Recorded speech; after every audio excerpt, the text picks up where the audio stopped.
Welcome to Integrated. This is the podcast where we seek to bridge the gap between the intellect and the will so that we can grow as disciples of Christ, surrendering all that we are and all that we have to the truth. Hey guys, welcome back to Integrated. My name is Angela Erickson, and I'm so glad that you are here today. Today, I want to spend a little bit of time talking about addressing core wounds. I had a really interesting conversation with a friend of mine last night, and we were sharing a little bit back and forth about some of our core wounds, and something that really struck me was the way he described how transformative it was for him when he realized some of some of his inclinations, how his identity has been shaped by core wounds that he didn't even realize he had. And he had to sit back and think, well, where did this come from? I've had many of those experiences in my life. I think I've shared every once in a while on my podcast, on my channel, that it took me about 8 years of being married to my husband before I finally felt safe enough to really address some of the core wounds that I have. I think a lot of us kind of go through life not even realizing that we have these things until it gets to the point where we just can't ignore them any longer, or when our bodies physically, our bodies like make it impossible for us to move forward, basically. I think for me anyway, in a very stressful time in my life, I was kind of realizing a couple of things. One was that I was not equipped to deal with some of the things that I had going on at the time, but also that for the first time in my life, I felt safe. I don't know if any of you have ever had that experience before where you realize that you were in survival mode for most of your life, even high functioning survival. This friend of mine too talked about maybe having high functioning depression for most of his life, or for long periods of his life. And I realized, yeah, I've done that too, where my way of dealing with things has been to throw myself into projects, or I think about my teen years, which were particularly difficult for me, which they are for so many. I mean, I don't want to act like I had like the worst childhood or the worst teen years, but there were certain elements that I was really struggling with. During those times, I was just throwing myself into everything. And it was really a way for me to run from the yuck, if you know what I mean. I'm realizing how easy it is for us to numb the pain that we're experiencing. And we really can't live integrated lives when we're constantly just running away from our problems, right? We have to sit with ourselves and look at us as we truly are. Look at us as the way that God sees us. And sometimes it's really hard to do that. Sometimes we have to ask God, how do you see me? God, what is it that you're saying to me right now? What do you want me to know about you? And so often I think we find that what he wants to show us is that he loves us. And so much of our core wounds are rooted in the sense that this idea, this lie, this story that we tell ourselves that I'm not lovable. And we have to ask ourselves, why are we telling ourselves this? What is it that's a part of our story that brings us to this place that we feel like we're not someone that can be loved?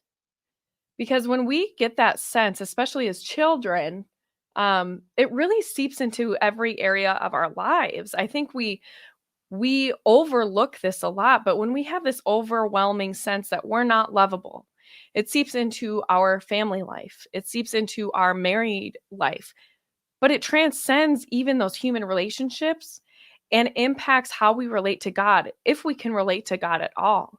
I found out later in life, I mean, not later in life, I'm pretty young still, but like later for me in my 20s, that I realized I could not relate to God the Father.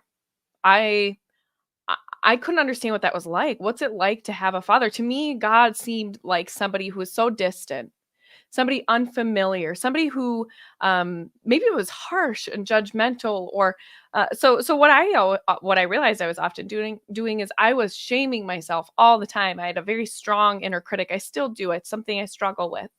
But one of the things of that core father wound that I was struggling with was that I didn't think that I was worthy of protection.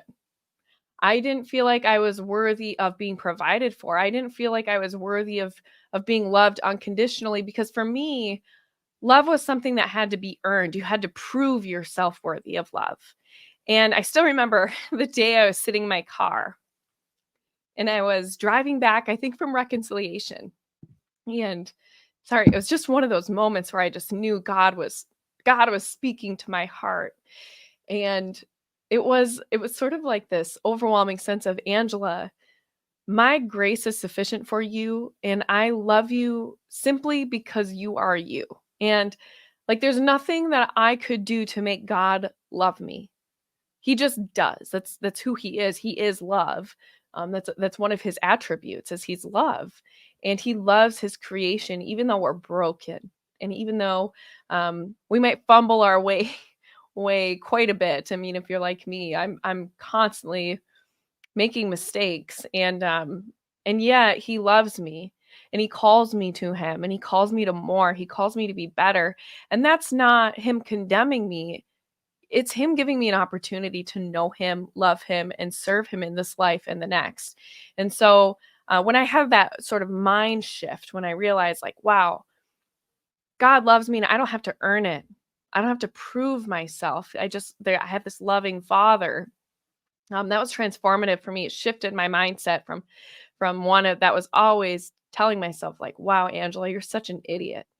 Wow, Angela, I can't believe you did that. Wow, Angela, there you go, failing again. Wow, Angela, going to bed again. And yeah, you messed up the whole day. You screwed it all up. Instead of that, it shifted my mindset. So when things got frustrating during the day, I could say, okay, I really made a mistake there. But that doesn't have to change the trajectory of my whole day. I can reorient. I can stop what I'm doing, and I can reconnect with God and say, okay, like, that was a bad moment, but that doesn't have to define the rest of this day. That doesn't define me. I am not the sum of my mistakes. I am who God created me to be, and he created me to be a saint. So if you're anything like me and you're someone who really struggles with a strong inner critic, somebody who is prone to numbing those yucky feelings, whether it's with substances like alcohol or drugs, or numbing yourself by keeping busy and working constantly, trying to avoid the silence of your heart. If you are like that, I just really want to encourage you today to embrace some silence. Embrace the yuck, feel it. It's okay. Like, your feelings are okay. You are not your feelings. And I think that's important. And when you start to feel those feelings, ask yourself, what am I feeling right now? Why do I feel this way? What is the root of this? Is it fear? Because most often it is. It's some kind of a fear. What is the fear? The fear that I'm not worthy of something, of love. The fear that I cannot be loved. The fear that someone is going to leave me. There are so many different fears. And so I think it's important we sit with that and let God speak to our hearts, because he reminds us, do not be afraid. Do not be afraid. It's not just about not being afraid of what's going on in the world, but don't be afraid of him. Don't be afraid of yourself and your wounds. Because as I have a friend, Greg, I interviewed him a few months ago, but as he says, you have to go through the crucifixion. It's not enough to just touch the wounds of Christ, but you have to go through the wounds of Christ to find healing. So if that's you today, if you're examining the wounds of Christ that you see within yourself, don't be afraid to touch those parts and look and see what it is. And ask yourself, what is God speaking to my heart here? And what does he say about me?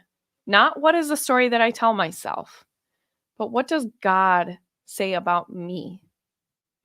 With that, if you liked this video, please share, like, subscribe, and consider becoming a supporter of Integrated over on my channel, but you can find more information about that on my website, which is www.integratedangela.com. And if this message resonated with you, please feel free to share your experience in the comments, or if it's a little more personal, but you still would like to be open and share that with me, feel free to send it to my email address, angela at integratedangelo.com. Thank you so much for joining me today. God bless you.